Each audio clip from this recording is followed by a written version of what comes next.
ಈ ಹಾಸಿಗೆ ಹಾಕೊಂಡ್ರೆ ಸಾಕು ನಿಮ್ಗೆ ತಂಪಾಗಿ ನಿದ್ದೆ ಬರುತ್ತೆ ಅಂತ ಎಷ್ಟೋ ಇನ್ಫ್ಲೂಯೆನ್ಸರ್ಸ್ಗಳು ಬಂದಿರ್ಬೋದು, ನೀವು ನೋಡಿರ್ತೀರಾ.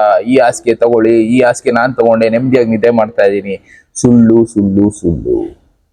ಈ ಅಂಗಡಿಗೆ ಹೋದೆ, ಇಲ್ಲಿ ಈ ತರ ಬಟ್ಟೆ ತಗೊಂಡೆ, ಈ ಬಟ್ಟೆನ ಹಾಕೊಂಡ್ರೆ ಹಿಂಗಿರುತ್ತೆ. ಸುಳ್ಳು.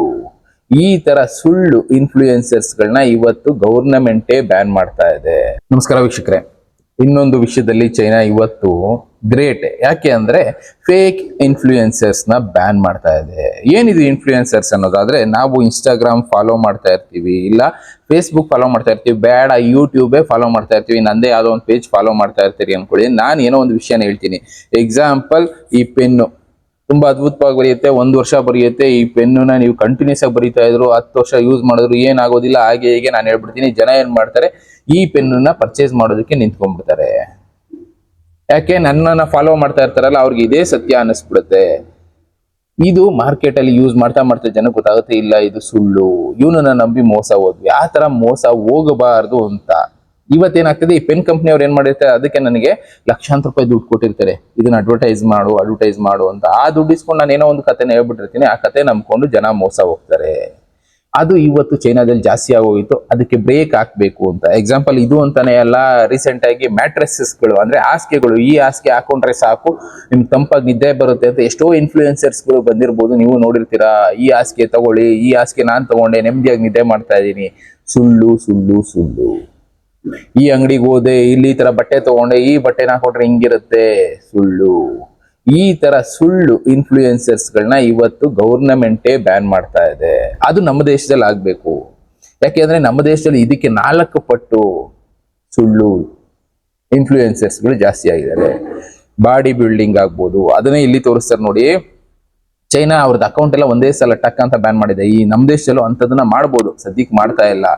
ಡಿಗ್ರಿ ಇಲ್ಲದೆ ಇರೋರು ಅಡ್ವೈಸ್ ಕೊಡೋಂಗಿಲ್ಲ. ಈಗ ಯಾವ್ದೋ ಒಂದು ಸಬ್ಜೆಕ್ಟ್ ಬಗ್ಗೆ ಗೊತ್ತಿರಬೇಕು. ಎಕ್ಸಾಂಪಲ್, ನಾನು ಪೆನ್ ಬಗ್ಗೆ ಮಾತಾಡ್ತೀನಿ ಅಂದ್ರೆ ಈ ಪೆನ್ ಬಗ್ಗೆ ನಂಗೆ ಗೊತ್ತಿರಬೇಕು. ಒಂದು ಫುಡ್ ಬಗ್ಗೆ ಮಾತಾಡ್ತೀನಿ ಅಂದ್ರೆ ಆ ಫುಡ್ ಬಗ್ಗೆ ಗೊತ್ತಿರಬೇಕು. ಅದರಲ್ಲಿ ಎಕ್ಸ್ಪೀರಿಯನ್ಸ್ ಇರಬೇಕು, ಅದರ ನಾಲೆಡ್ಜ್ ಇರಬೇಕು. ಅವಾಗ ಮಾತ್ರ ನಾನು ಅದಕ್ಕೆ ಅಡ್ವೈಸ್ ಮಾಡ್ಬೋದು. ಅದನ್ನ ಬಿಟ್ಟು ಸುಮ್ಮನೆ ಜನರಿಗೆ ಯೂಟ್ಯೂಬ್ ಇದೆ, ಫೇಸ್ಬುಕ್ ಇದೆ, ಇನ್ನು ಇನ್ಸ್ಟಾಗ್ರಾಮ್ ಇದೆ ಅಡ್ವೈಸ್ ಮಾಡಿದ್ರೆ ಅವ್ರಿಗೆ ಶಿಕ್ಷೆ ಆಗುತ್ತೆ.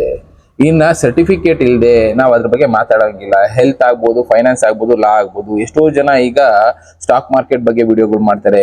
ಒಂದ್ ಸ್ವಲ್ಪ ದಿನ ಅವರು ಎಕ್ಸ್ಪೀರಿಯನ್ಸ್ ಇಟ್ಕೊಂಡು ವಿಡಿಯೋಗಳು ಮಾಡ್ಬಿಟ್ಟು ಹಾಕ್ಬಿಡ್ತಾರೆ. ಜನ ಅದನ್ನ ನೋಡಿ ದುಡ್ಡು ಕಳ್ಕೊಂಡಿರೋರು ಇದ್ದಾರೆ. ಅದು ಅಂತ ಅಲ್ಲ, ಈ ಕಾಸ್ಮೆಟಿಕ್ಸ್ಗಳು, ಮುಖಕ್ಕೆ ಹಚ್ಕೊಳ್ಳಿ ಹೀಗೆ ಅಂತ ಹೇಳಿ ಕೆಲವಷ್ಟು ಸ್ಟಾರ್ಗಳು ತೋರಿಸ್ಬಿಡ್ತಾರೆ. ಸ್ಟಾರ್ಗಳು ಅಂದ್ರೆ ಇನ್ಫ್ಲೂಯೆನ್ಸರ್ಸ್, ಈ ಕಾಮಿಡಿ ಅದು ಇದು ಮಾಡ್ಕೊಂಡಿರೋರು, ಸೀರಿಯಲ್ ಆರ್ಟಿಸ್ಟ್ಗಳು, ಡ್ಯಾನ್ಸರ್ಸ್ಗಳು, ಅವರೆಲ್ಲ ಏನ್ ಮಾಡ್ತಾರೆ, ಈ ಮೇಕಪ್ ಬಳಸ್ಕೊಳ್ಳಿ, ನಿಮ್ ಫೇಸ್ ನಂತರ ಗ್ಲೋ ಆಗುತ್ತೆ ಹಾಗೆ ಹೀಗೆ ಹೇಳ್ಬಿಡ್ತಾರೆ. ಅದರಿಂದ ಜನಕ್ಕೆ ಇಂಪ್ಯಾಕ್ಟ್ ಆಗ್ತಾ ಇದೆ. ಕಂಪನಿಗಳು ಅವ್ರಿಗೆ ಪೇ ಮಾಡಿರ್ತಾರೆ, ಯಾರಿಗೆ? ಇನ್ಫ್ಲೂಯೆನ್ಸರ್ಸ್ ಗಳಿಗೆ ಪೇ ಮಾಡ್ತಾ ಇದಾರೆ. ಆದ್ರೆ ಅದನ್ನ ಬಳಸಿದಂತ ಜನಕ್ಕೆ ತೊಂದರೆ ಆಗ್ತಾ ಇದೆ. ಅಂತ ಇನ್ಫ್ಲೂಯೆನ್ಸರ್ಸ್ ಗಳನ್ನ ಇವತ್ತು ಸ್ಟ್ರಿಕ್ಟ್ ಆಗಿ ಬ್ಯಾನ್ ಮಾಡ್ತಾ ಇದೆ. ಜಪಾನ್ ಅಲ್ಲಿ ಒಂದು ಪಾಲಿಸಿ ಇದೆ. ಏನಂತ? ಜಪಾನ್ ಅಲ್ಲಿ ಇರುವಂತ ಪಾಲಿಸಿ ಏನು, ನಾನು ಹಿಂದೆ ಒಂದು ತೋರಿಸ್ತಾ ಇದೀನಿ ನೋಡಿ ಇಮೇಜು. ಫೋಟೋ ಏನಿರುತ್ತೆ ಅಂದ್ರೆ ನಾವು ಬೈ ಮಾಡ್ತೀವಲ್ಲ, ಆ ಪ್ರಾಡಕ್ಟ್ ಮೇಲೆ ಫೋಟೋ ಏನಿರುತ್ತೆ, ಒಳಗಡೆ ಇರೋ ಪ್ರಾಡಕ್ಟ್ ಸೇಮ್ ಇರಬೇಕು. ಅದಿಲ್ಲದೆ ನಾವು ಬೈ ಮಾಡೋ ಪ್ರಾಡಕ್ಟ್ ಮೇಲೆ ಒಂದು ಫೋಟೋ ಇದ್ದು ಒಳಗಡೆ ಇನ್ನೊಂದು ಪ್ರಾಡಕ್ಟ್ ಇದ್ರೆ ಅವ್ರ ಮೇಲೆ ಕೇಸ್ ಹಾಕ್ಬೋದು. ಅವ್ರ ಮೇಲೆ ಕೇಸ್ ಆಗುತ್ತೆ ಆಟೋಮೆಟಿಕಲಿ. ಈ ತರದ ಪಾಲಿಸಿನ ಅಲ್ಲೇ ಫಾಲೋ ಮಾಡ್ತಾರೆ. ನಮ್ಮಲ್ಲಿ ಎಷ್ಟೆಷ್ಟೋ ಈ ತರ ಫೇಕ್ ಅಡ್ವರ್ಟೈಸ್ಮೆಂಟ್ಗಳು, ಮೇಲ್ಗಡೆ ನೋಡೋದಕ್ಕೆ ಒಂದು ಫೋಟೋ ಇರುತ್ತೆ, ಒಳಗಡೆ ಇನ್ನೊಂದು ಪ್ರಾಡಕ್ಟ್ ಇರುತ್ತೆ.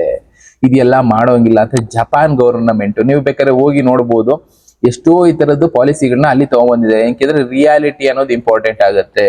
ಐಸ್ ಕ್ರೀಮ್ ಆಗ್ಬೋದು, ನಾನು ತೋರಿಸ್ತಾ ಇದ್ದೀನಿ ನೋಡಿ, ಇಲ್ಲಿ ಈಗ ತೋರಿಸಿದ್ದೇನೆ ಅಂದ್ರೆ ಆ ತರನೇ ಇರಬೇಕು ಐಸ್ ಕ್ರೀಮು. ಇಲ್ಲದೆ ಇದ್ರೆ ಅದು ತಪ್ಪು.